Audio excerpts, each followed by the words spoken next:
The littlest skyscraper is a tourist trap, and that small town tall tale may be just that, an exaggeration of about 1/12th scale.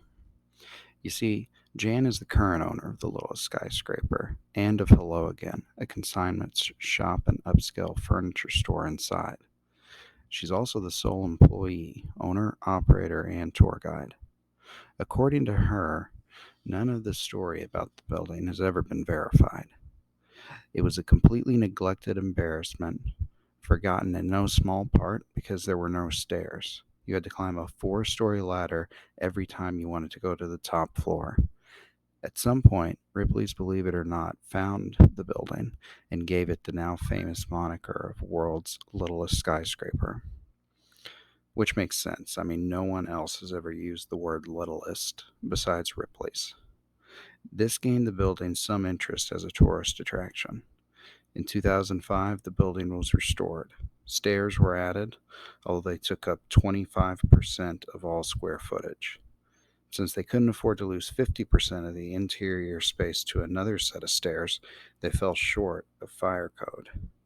Instead, they added a fire suppression system the same scale as the one in the United Regional Hospital.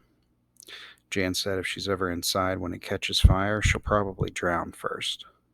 She sells the world's littlest yardstick magnets, with the feet and the inches mixed up. Jan is hilarious, and so is the whole experience. For Jan, the littlest skyscraper is her biggest attraction, and she's done well by it. According to her, she gives her tour to about 30 people a day. Pretty impressive in a town where only 30 people a day walk by the old Dillards. If true, she is keeper of the high rise of exaggeration, after all. But I will say, in the hours between 11 a.m. and 1 p.m. that I was there on Saturday, I saw 3 pairs of people and one person on FaceTime take the tour. The Littlest Skyscraper has been featured on Texas Bucket Lists, an issue of National Geographic, and most recently a video by a British fellow with about 4 million views on YouTube. This video was the catalyst for the largest increase in visitors since Jan became owner 2 years ago, and she was ready to capitalize on the opportunity that creative social media afforded her. The skyscraper is attached by a small arch opening to the back of Hello Again, a beautiful consignment shop. Every 9 by 12 floor of the tower is a showroom. Jan is also aware of the forest through the trees. Whenever someone asks what else there is to do, Jan directs them to other local businesses downtown. She described herself as, quote, a travel bureau. In fact, when asked what the chamber could do for her, she requested downtown directories with maps of shops, restaurants, and attractions.